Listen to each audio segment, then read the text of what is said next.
주신 하나님 말씀은 갈라디아서 2장 16절에서 21절입니다. 오늘 설교 말씀은 갈라디아서 2장 16절에서 21절까지 말씀인데, 오늘 이 말씀을 가지고 나는 죽고 그리스도만 사는 삶이라는 그런 제목으로 함께 말씀의 은혜를 나누려고 합니다. 우리가 지난주에 말씀 나눈 것들을 함께 이 시간 다시 복습했으면 좋겠습니다. 지난주 제목이 뭐였죠?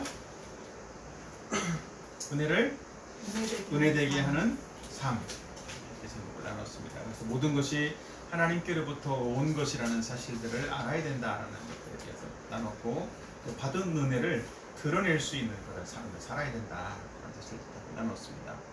오늘은 나는 죽고 그리스도만 사는 삶, 두 가지가 있어요. 하나는 내가 죽어야 그리스도가 산다라는 거죠. 내가 살아있으면 어떻게 될까요? 그리스도가 안 살겠죠. 그죠? 그리스도가 죽는 거예요. 자, 나는 죽고 그리스도만 산다라고 하는 그런 의미는 무엇을 의미하냐면, 좀 쉽게 이해한다면 대표성이다라고 생각을 하면 좋을 것 같아요. 대표성. 바울은 특별히 이 본문에서 내가 그리스도와 함께 십자가에 못 박혔나니 이렇게 처음에 이제 20절에 고백을 하고 있는데, 바울이 예수님과 함께 십자가에 못 박힌 적이 있을까요? 실제로는 예수님이 십자가에 못 박혀 죽었을 때 예수님과 함께 그 골고다 언덕에서 함께 죽은 사람들이 있죠. 예수님은 가운데, 양쪽에 두 사람이 있었어요. 그 두 사람 중에 바울이 있었나요? 없었나요? 없었어요. 바울은 실질적으로는 예수님과 함께 더불어 육신적으로는 십자가에 못 박혀 죽은 일이 있다 없다? 없다. 없지만 바울은 예수님이 바울 자신을 대신해서 대표해서 십자가에 못 박혀 죽었다라는 사실들을 믿고 있었다라는 거예요. 요즘 TV에서 방송해 보면 뭐가 나와요? 올림픽이 나오죠, 그죠?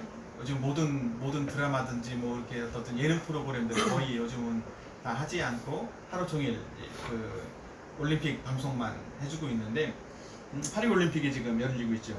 근데 파리 올림픽에 나간 선수들, 그 사람들을 우리가 뭐라고 불러요? 우리나라의 국가 대표, 그렇게 표현을 하죠, 그죠? 그러니까 우리나라를 대표해서 나가는, 우리나라를 대표해서 나가 싸우는 거예요. 물론 이제 총이나 칼을 들고 나가서 싸우는 건 아니지만, 그 사람들이 이제 운동을 통해서, 스포츠를 통해서 각 나라의 대표들이 나와서 싸우는 거예요. 그리고 이기면 어떻게 돼? 잘했다고 칭찬해주고 메달도 주죠. 금메달, 은메달, 동메달.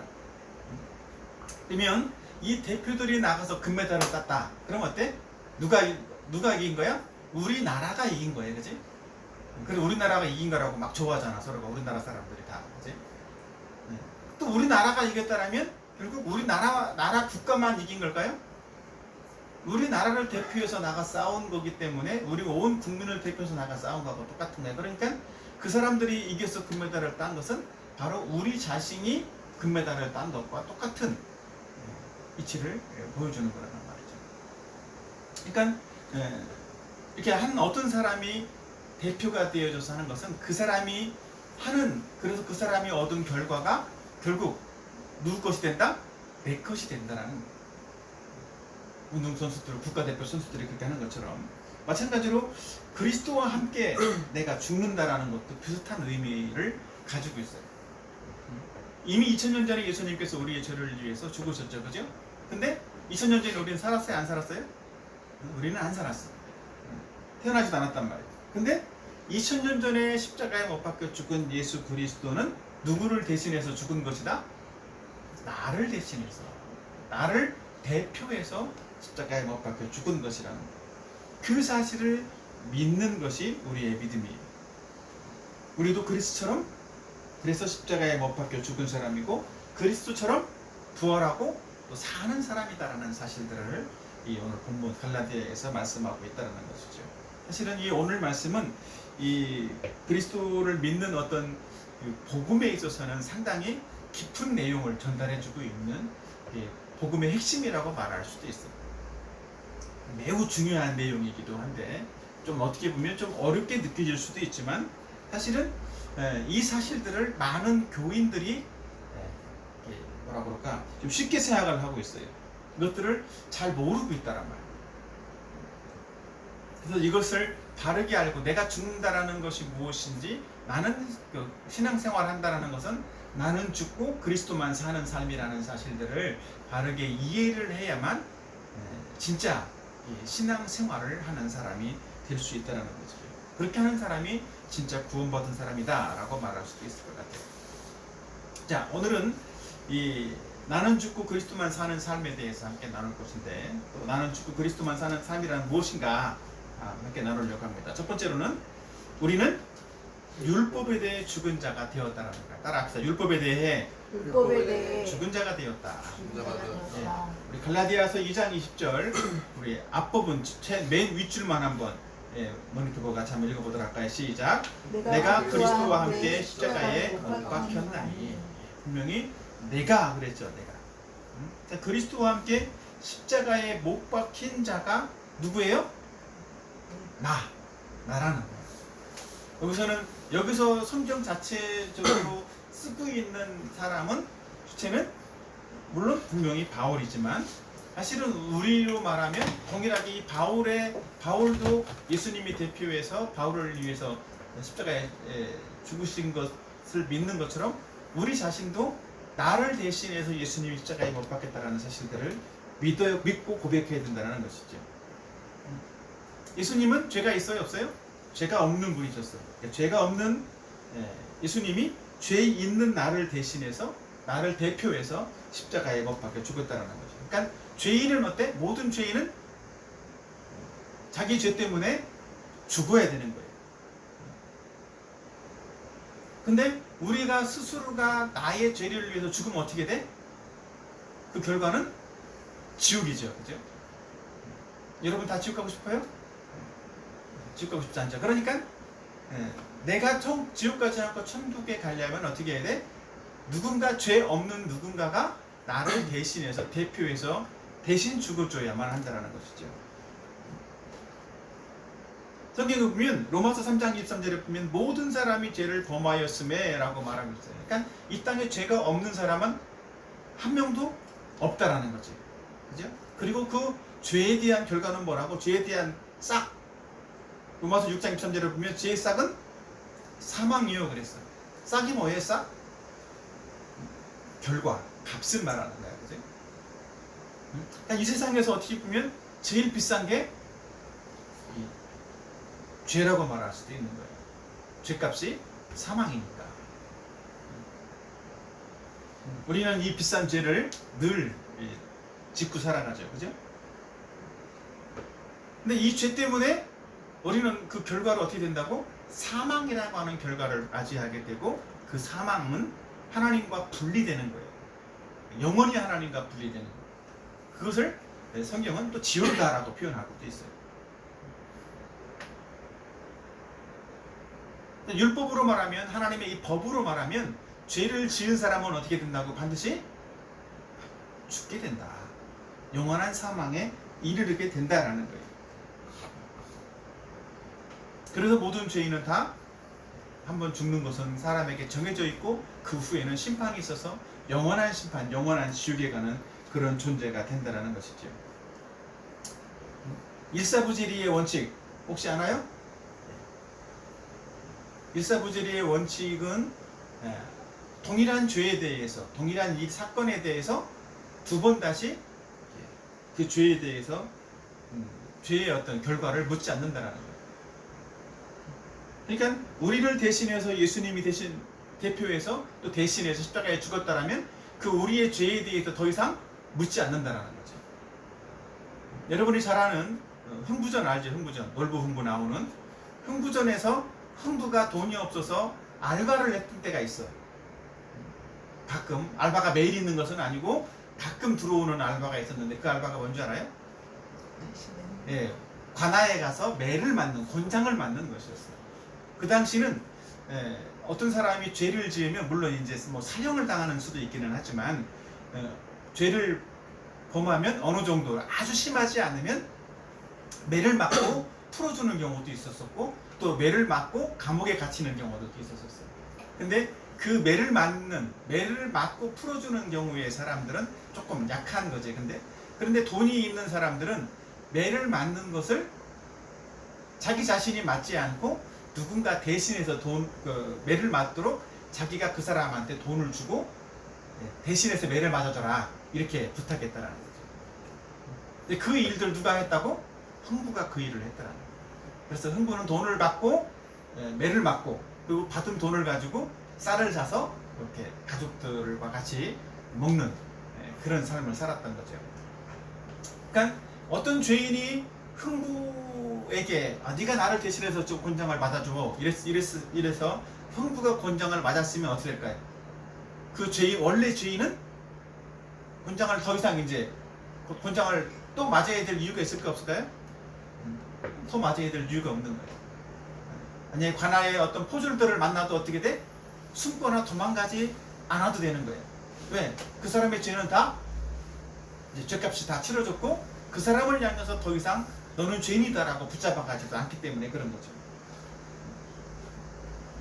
우리도 예수님께서 이 율법의 어떤 요구를 따라서 율법의 기준을 따라서 십자가에 죽어주셨기 때문에 우리는 두 번 다시 죽을 이유가 없는 거예요. 예수님이 대신 우리를 위해서 죽어주셨다는 거예요. 자, 갈라디아서 2장 19절 말씀도 한번 다 같이 한번 읽어볼까요? 여기 본문에 시작.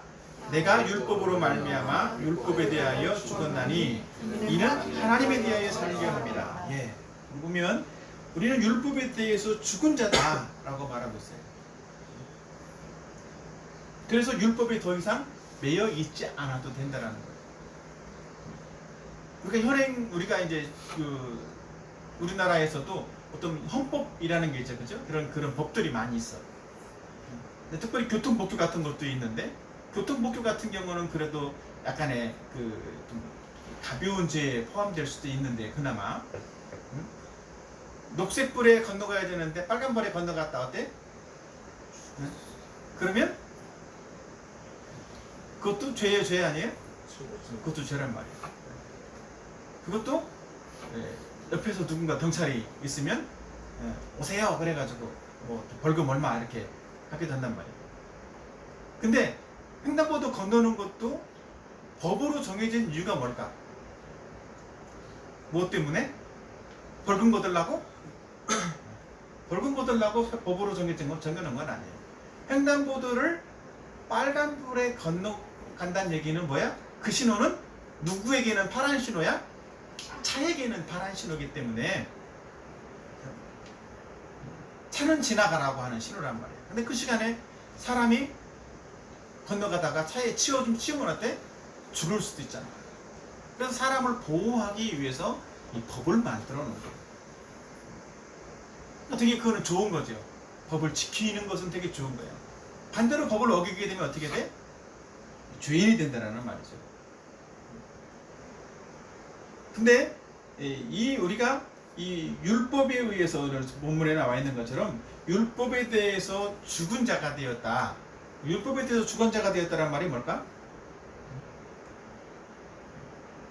율법의 요구를 더 이상 따라서 살지 않아도 되는 존재가 되었다는 거예요. 율법에 대해서 반응하지 않아도 되는 그런 존재가 되었다라는 거예요.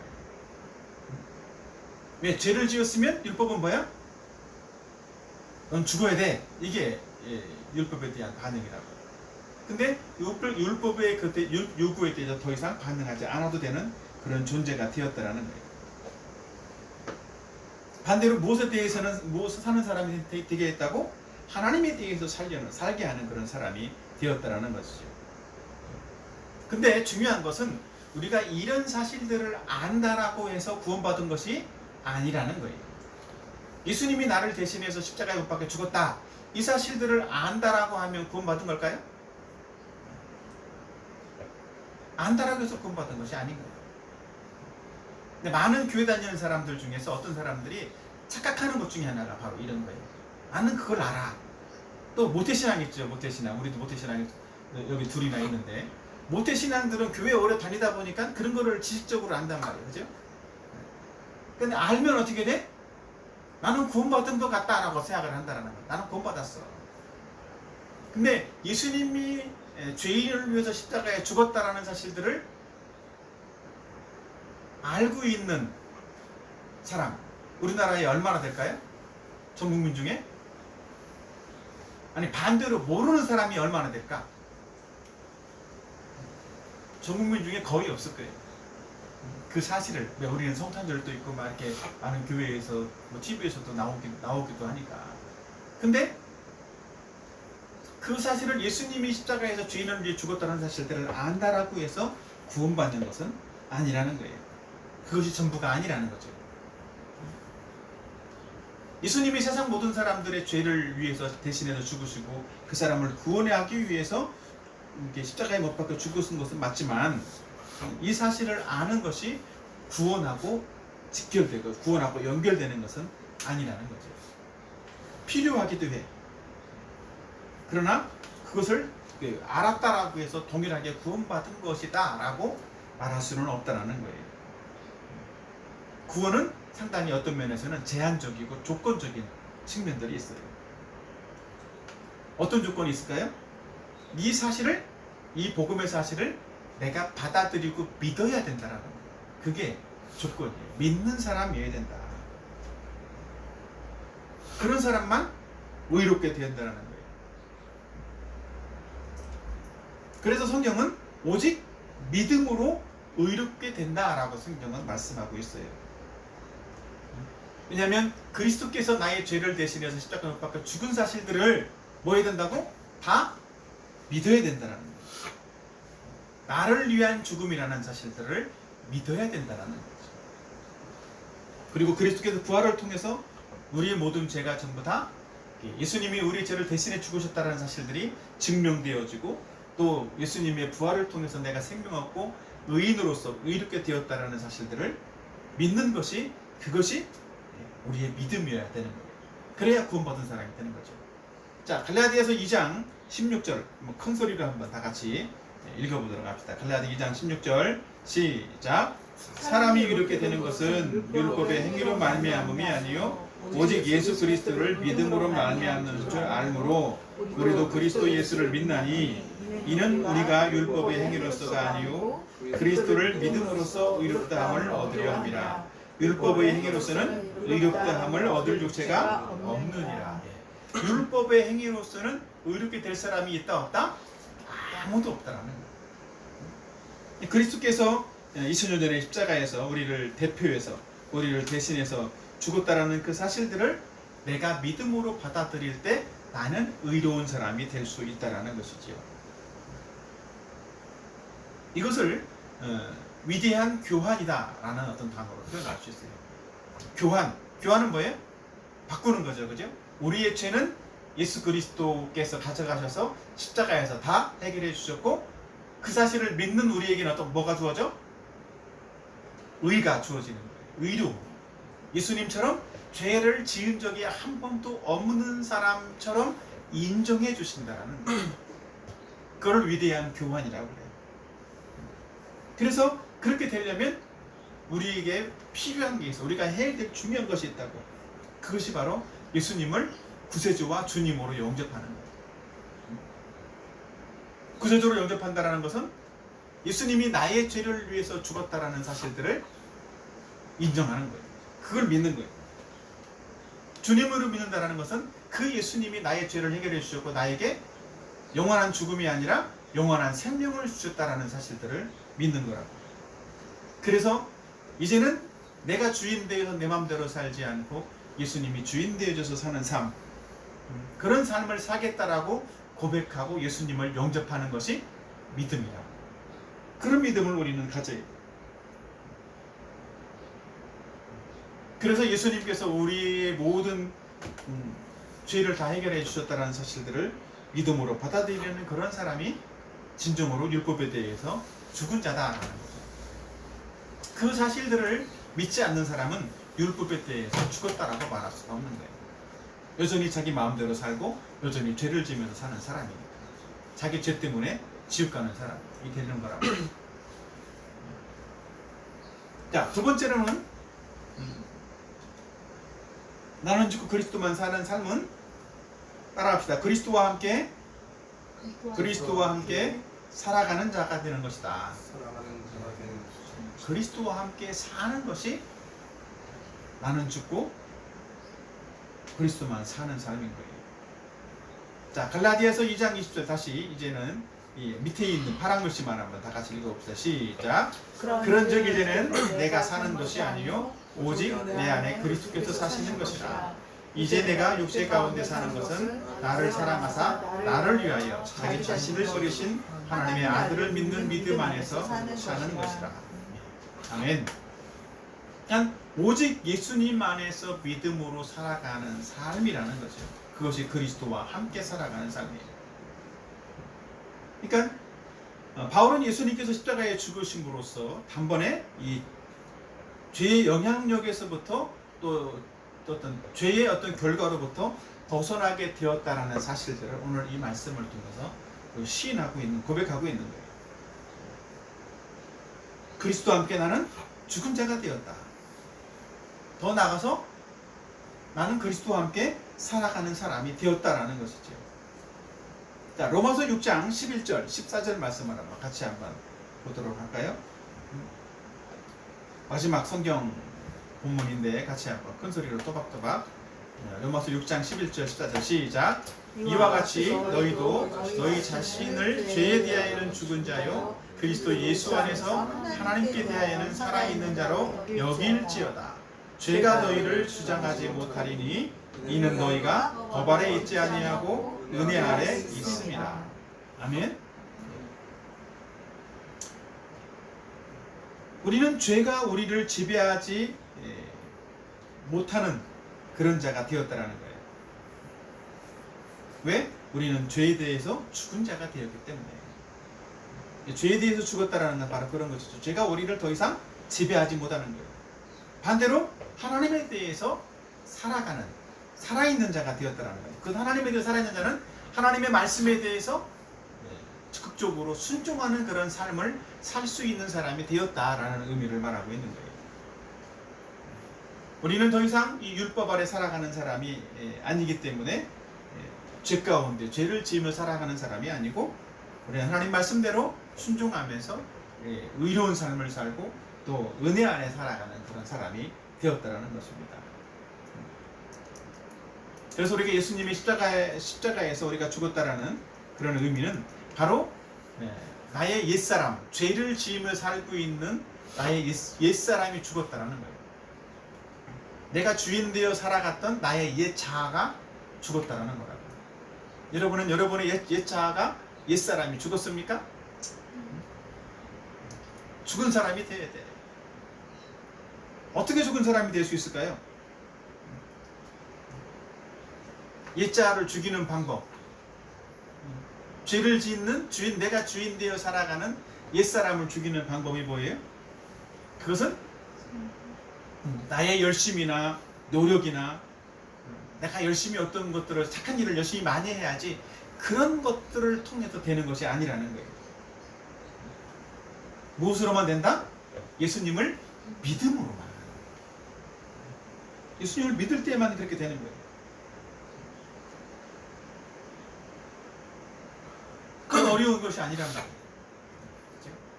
노력할 필요도 없어. 예수님이 이루어주신 그 사실들을 내가 믿음으로 받아들이기만 하면 되는 거예요. 그러면 내가 죄와 상관없는 그런 사람이 된단 말이죠. 나의 노력으로 되는 것이 아니라 믿음으로만 되는 거다. 그래서 우리가 죄와 상관없는 그런 사람이 되기 때문에 더 이상 지옥 가는 사람이 되지 않고 더 이상 율법 아래 살아가는 그런 사람이 되지 않는다라는 거예요. 그러니까 나의 컨디션, 나의 상태에 따라서 좌우되는 것이 아닌 거예요. 이제부터는 내가 죄의 유혹을 받아도 또는 하나님 말씀대로 순종해 살아도 역시 마찬가지로 우리는 어떤 사람을 살 수 있다? 그리스도와 함께 더불어서 의로운 자로서 의로운 삶을 살아가는 자가 된다는 것이죠. 그러니까 사탄이 죄가 우리를 죄를 짓도록 자꾸 유혹을 할 때 우리는 어떻게 해야 될까요? 예수님을 믿는 사람이라면 나는 이미 십자가에서 죽은 존재다. 그리스도와 함께 죽은 사람이라는 사실들을 선언하는 거예요. 그리고 나는 그리스도와 함께 믿음으로 살아가는 사람이다 라는 것들을 선언하는 거란 말이에요. 그렇게 되려면 아직 예수님을 안 믿는 사람은 예수님을 먼저 믿어야만 하겠지. 그래서 정말 예수님을 믿는 사람이라면 육신을 따라 사는 사람이 아니고 하나님 말씀에 순종하는 그런 사람이 되는 거예요. 우리가 가정에서나 학교에서나 또 직장에서나 뭐 살다 보면 다른 사람들과의 어떤 관계성 속에서 살아가게 돼요. 근데 다른 사람들과의 관계성 속에서 살다 보면 어때요? 사람들이 다 내 마음처럼 내 마음하고 똑같이 생각을 하고 나처럼 똑같이 행동하나요? 안 하나요? 그러진 않죠. 그죠? 그러다 보니까 나와 생각이 다르고 행동의 삶이 다르다 보니까 갈등이 생기는 거예요. 그러다 보면 어떻게 돼? 서로 불편하게 되고 때로는 서로 싸우게 돼. 감정이 쌓여서. 근데 정말 그리스도를 믿는 사람은 어떻게 된다고? 그럴 때라도 우리는 어떻게 해야 돼? 나는 그리스도와 함께 죽은 사람이라는 사실들을 인정하고 기억을 해야 되는 거예요. 나는 죽은 시체야. 그러면 그런 어떤 감정들이, 불편한 감정들이 올 때, 밑에서부터 화가 치밀어 올라올 때 어떻게 해야 돼? 나는 죽은 시체야. 여러분들 죽은 시체를 보면서 욕을 하면 어떻게 될까요? 죽은 시체가 기분 나쁘다고 벌떡 일어나나요? 그러진 않겠지, 그지? 막 죽은 시체를 막 때린다라고 해서 죽은 시체가 아프다고 벌떡 일어나진 않는다. 마치 그런 거랑 비슷한 거예요. 마치 내가 그리스도와 함께 죽은 자라는 사실들을 기억하고 인정하는 사람이라면 자기 욕심대로 세상 사람들이 살면서 생겨지는 어떤 죄, 어떤 불편한 그런 감정들이, 그런 마음들이 전부 다 사라지기 시작을 한다는 것이죠. 그래서 나에게 주어진 모든 것이 전부 다 하나님의 은혜로 된 것이다라는 사실들을 믿고 감사하면서 오히려 다른 사람들과도 더 좋은 관계를 갖게 되는 거예요. 그런 것들이 작은 어떤 삶의 한 부분이지만 그런 어떤 삶의 모습들을 내가 보여줄 때 예수님을 믿지 않는 다른 사람들은 어떻게 볼까요? 쟤는 뭔가 나랑 다르네? 이런 생각들을 하게 되겠죠. 그래서 저 사람은 왜 저럴까? 저 사람이 저렇게 반응하는 것은 저 사람이 예수님을 믿기 때문이구나, 이렇게 생각하게 된다는 것이죠. 사실은 그런 것들을 다른 사람들한테 보여줘야만 하는 거예요. 그래서 우리는 우리 자신의 노력으로는 그런 어떤 분노나 어떤 감정적인 그런 것들이 올라올 때 내 노력으로는 쉽게 이겨내기가 어려워요. 근데 그럴 때 우리는 뭐 해야 돼? 나는 십자가에서 죽은 사람, 나는 십자가에서 예수님과 함께 더불어서 다시 살아난 사람이라는 사실들을 기억하면서 예수님을 의지해야 되는 거예요. 더 나아가서는 두 번째로 나를 사랑하여 죽으신 예수님을 위해서 살아가야만 한다는 것이죠. 그리스도와 함께 산다는 것은 앞에서 다시 복습을 하면 예수님 안에서 믿음으로 살아가는 것이 첫 번째라면, 두 번째는 나를 사랑하여서 죽어주신 예수님을 위해서 사는 거예요. 예수님을 위해서 산다라고 하는 것은 예수님을 위해서 산다. 어떻게 사는 걸까요? 예수님이 원하는 삶을 사는 거예요. 네 마음대로 사는 것이 아니라 예수님이 기뻐하는 하나님의 뜻을 따라서 사는 거라는 것이죠.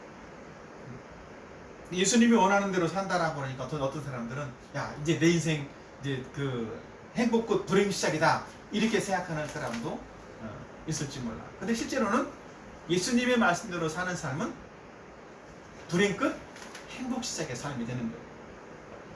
이미 2000년 전에 이루어진 이 복음의 성취가 내 삶 속에서 매일매일 이루어지기 때문에 행복한 거라는 거예요. 아까 교통법규 얘기했지만 교통법규를 잘 지키면 어떻게 돼? 살아요? 죽어요? 잘 지키는 사람은 살게 된다는 거예요. 안 지키는 사람은 차에 치여 죽을 수도 있지만 잘 지키는 사람은 살 수 있다. 안전하게 된다. 그런 것처럼 안전하고 평안하고 행복한 그런 삶을 예수님을 믿음으로써 살아가게 되는 거죠. 그래서 그리스도를 위해 사는 것은 사실은 그리스도가 원하는 삶을 매일매일 실시간으로 현재적으로 살아가는 그런 삶을 말하는 거예요. 여기서 보면 그런즉 이제는 내가 사는 것이 아니오, 이렇게 말하고 있지, 그지? 이제는 이렇게 말하고 있잖아. 그래서 이거는 현재적인 표현이란 말이야. 현재형이라고. 그래서 매일매일 죄질을 생각을 하면서 하는 것이 아니라 매일매일 어떻게 하면 하나님을 기쁘시게 할까, 이것을 생각하면서 사는 삶을 사는 거란 말이에요. 우리는 어떻게 하면 하나님을 기쁘시게 하는 삶을 살 수 있어요? 그 방법을 내가 하나님을 기쁘시게 할 수 있는 방법 어떻게 하면 좋을까? 하나님을 사랑하면 되는 거예요. 하나님이 나를 사랑해서 자기 아들을 이 땅에 보내주셨고, 나를 사랑해서 나를 대신해서 십자가에 못 박혀 죽게 하셨던 그 하나님의 사랑을 내가 받아들이고 나도 그 하나님을 사랑하는 사람이 되면 되는 거예요. 우리가 누군가를 사랑한다면 그 사랑하는 사람이 원하는 것,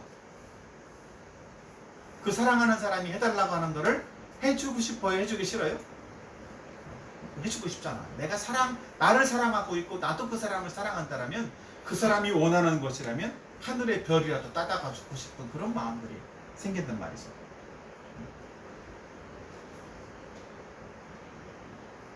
우리는 하나님을 사랑할 때 그런 삶을 살 수 있어요. 사랑할 때 그리스도를 위해서 사는 삶을 살 수 있다고.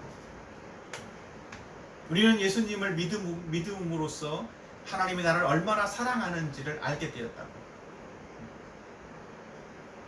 하나님은 예수님을 십자가에 못 박혀 죽게 함으로써 하나님이 우리를 얼마나 사랑하시는지를 확증해 보여주셨단 말이죠.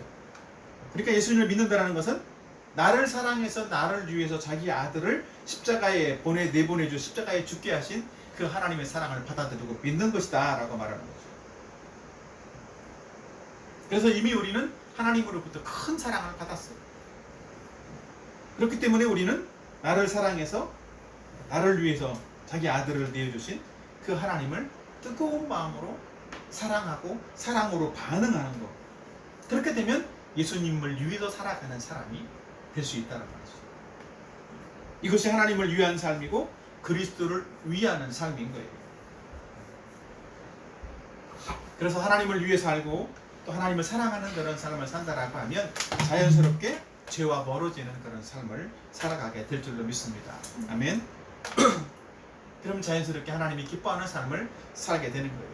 어떤 노력으로 하나님이 기뻐하는 삶을 사는 것이 아닌 것이죠. 그러니까 어떻게 보면 그냥 자연스러운 반응으로 나오는 거예요. 그래서 우리는 이걸 한 가지, 이번 주간 이거 한 가지 기억하면 좋겠어. 따라합시다. 행동하기 전에 생각하자. 어떤 생각하면 좋을까요? 내가 뭔가 살려고 할 때, 어떤 행동을 하려고 할 때 그렇게 행동을 하기 이전에 이것이 주님이 기뻐하는 것인가, 이거를 기억하라는 것이지. 이거를 생각해야 돼. 그러면 정말 나를 사랑하시는, 내가 사랑하는 하나님이 기뻐하는 일인가 라고 하는 것을 먼저 생각한다면 우리의 삶도 하나님이 기뻐하는 그런 삶을 실질적으로 살아갈 수 있게 되고, 또 우리는 은혜 안에서 하나님의 은혜와 복을 누릴 수 있는 그런 삶이 될 줄로 믿습니다. 아멘. 저와 여러분 모두가 이렇게 정말 예수 그리스도 안에서 그 십자가 안에서 내가, 예수님이 십자가 안에서 내가 죽었다는 사실들을 알고 하나님을 위해서 또 그리스도 안에서 기쁨으로 순종하면서 사랑함으로 살아갈 수 있는 그런 저와 여러분의 삶이 되기를 예수님의 이름으로 축복합니다. 아멘. 오늘